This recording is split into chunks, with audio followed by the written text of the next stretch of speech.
Hi guys. तो आज की वीडियो हम बात करेंगे एक ऐसा टॉपिक जो थोड़ा सा क्रेजी तो है, साथ में बहुत इंटरेस्टिंग भी है। अब ये चीज़ ना केवल इंसानों में ही देखने को मिलती है, बाकी और किसी ऐसे एनिमल में देखने को नहीं मिलती जिनके पास ब्रेस्ट या मेमोरी ग्लैंड्स प्रेजेंट होते हैं। तो आज हम इस वीडियो में बात करेंगे कि ह्यूमन में जो फीमेल्स होती हैं या वुमन या गर्ल्स, उनके जो मेमोरी ग्लैंड्स या ब्रेस्ट जो होते हैं उनका साइज इतना ज़्यादा अलग क्यों होता है। किसी के ब्रेस्ट बहुत छोटे होते हैं, किसी के ब्रेस्ट बहुत बड़े होते हैं। मतलब जो साइज़ इतना वेरिएबल क्यों है, इनका क्या सिग्निफिकेंट क्या है कि छोटे हैं या बड़े हैं, तो क्या सिग्निफिकेंट है इनका रिप्रोडक्टिव लाइफ में या अदर एस्पेक्ट्स में।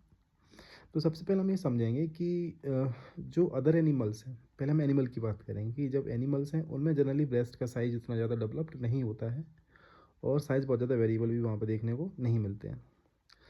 तो हमें ये समझना है कि जो ब्रेस्ट का जो फंक्शन है वो क्या होता है। वो अपकमिंग यंग्स को, जो बच्चे होते हैं, उनको मिल्क फीडिंग के लिए या फिर नरिशमेंट देने के लिए होते हैं, जिससे वो अपने बच्चों को खाना खिलाते हैं, मतलब दूध पिलाते हैं बेसिकली, जब तक वो बड़े ना हो जाएं।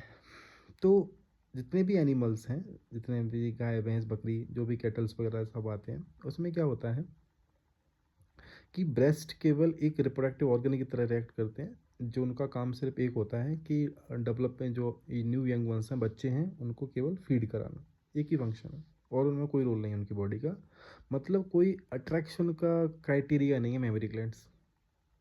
तो वो डेवलप ही कब होते हैं, जब वो प्रेग्नेंट होती हैं। जब जो एनिमल्स प्रेग्नेंट्स होते हैं, फीमेल प्रेग्नेंट्स होंगी, तभी उनकी मेमोरी ग्लैंड्स डेवलप होंगी, अदरवाइज डेवलप ही नहीं होंगे।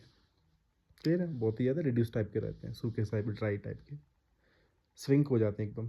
पर अब अगर हम अब बात करें फीमेल की, तो उसको हमें थोड़े पुराने टाइम से समझना पड़ेगा। जब ह्यूमन इवॉल्व हो रहे थे कहीं ना कहीं, जब हम इंसान बनते जा रहे थे एवोल्यूशन के टाइम से, तो क्या हुआ था वहाँ पे कि देखो, एक नेचुरल सिलेक्शन होता है। नेचुरल सिलेक्शन क्या, जिसके पास ज़्यादा अच्छे करेक्टर हैं वो, उसको नेचर सेलेक्ट कर लेगा। ज़्यादा फिट होगा, नेचर उसको सिलेक्ट करेगा।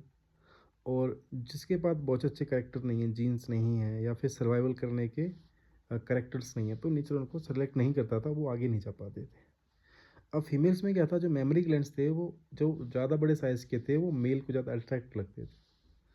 तो मेमोरी ग्लैंड्स का जो साइज़ है वो उसने नेचर ने उनको सिर्फ इसलिए सिलेक्ट नहीं किया कि ये इससे कोई एक्स्ट्रा फीचर्स करेक्टर मिल जाएगा बॉडी में, ऐसा नहीं था।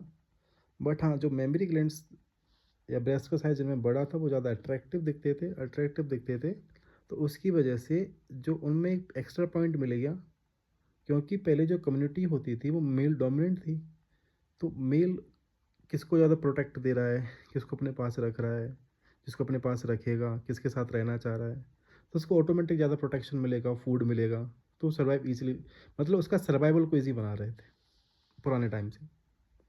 पर अब इनका साइज़ अलग अलग होता क्यों है, मतलब ऑफकोर्स नो डाउट जो मेमोरी ग्लैंड्स हैं या ब्रेस्ट हैं, अगर साइज़ ज़्यादा है तो अट्रैक्टिव हैं, तो इनका काम ह्यूमंस में क्या हो गया, फीड तो करा ही रहे हैं, साथ साथ में रिप्रोडक्टिव अट्रैक्शन का क्राइटेरिया भी बन रहे हैं इन ह्यूमंस। अब इनका साइज इतना अलग अलग क्यों है, अलग अलग होने का रीज़न है हार्मोन। जितने भी फीमेल्स हैं उनकी सबकी बॉडी में जो हार्मोन है उनका अमाउंट, उनका काम करने का जो एक्शन होता है, एक्शन का क्राइटेरिया, वो सबका अलग अलग होगा। अब मेमोरी ग्लैंड्स के डेवलपमेंट के लिए कई सारे हार्मोन्स हैं जो रिस्पॉन्सिबल होते हैं, जैसे ईस्ट्रोजन है, प्रोजेस्टेरोन है, प्रोलैक्टिन है, ये सारे हार्मोन्स हैं। मेनली ईस्ट्रोजन होगा जो जनरली क्या करता है, मेमोरी ग्लैंड्स में ब्रेस्ट में टिश्यू का डिपोजिशन करा देता है, फैट टिश्यू का डिपोजिशन।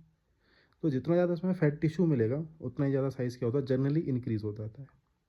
और ये डिपेंड करता है, डाइट पे भी डिपेंड करेगा। जो लड़कियां बहुत ज़्यादा थिन होती हैं, बहुत ज़्यादा पतली सी होती हैं, तो उनके जनरली मेमोरी ग्लैंड्स उतने ज़्यादा डेवलप नहीं होंगे या साइज़ उनके उतने ज़्यादा बड़े नहीं होते हैं। इसके अलावा कभी कभार ऐसा भी देखने को मिलता है कि जो फैट का डिपोजिशन होगा वो बॉडी में जेनेटिक्स पर डिपेंड करता है कि जेनेटिक्स क्या है, उसके अकॉर्डिंग फैट का डिपोजिशन भी होता है बॉडी में। कि किसी का जो फैट होता है वो बेली रीजन में, किसी का हिप रीजन में, किसी का मेमोरी ग्लैंड्स में, ब्रेस्ट में डिपोजिशन होगा।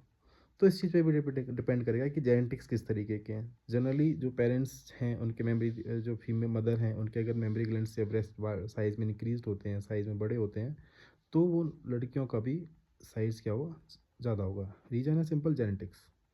जेनेटिक्स डिसाइड क्या करेगा कि जो फैट का डिपोजिशन है वो किस एरिया में ज़्यादा होगा। क्लियर है। अब जो हार्मोन रिस्पॉन्सिबल हैं वो तो सब में इक्वल है, पर वहाँ पे हार्मोन के ऊपर एक चीज़ आती है, वो आता है क्या है, जेनेटिक्स आता है। अब जो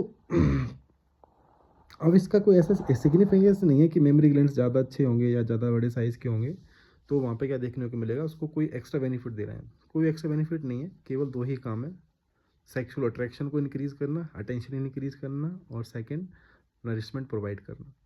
और इसका कभी भी ये डायरेक्ट रिलेशन नहीं है कि ज़्यादा बड़े मेमोरी ग्लैंड्स हैं ब्रेस्ट में तो मिल्क का प्रोडक्शन या मिल्क ज़्यादा बनेगा, ऐसा भी कुछ नहीं है। तो मिल्क बनने का जो प्रोसेस है वो दूसरा तरीके से दूसरे तरीके से रिएक्ट करता है, उसका साइज से कोई लेना देना नहीं होता है। तो आई होप मैंने आपको एक्सप्लेन किया होगा, मेरा एक्सप्लेनेशन आपको समझ में आया होगा। चलो मिलते हैं नेक्स्ट वीडियो में किसी नए टॉपिक के साथ।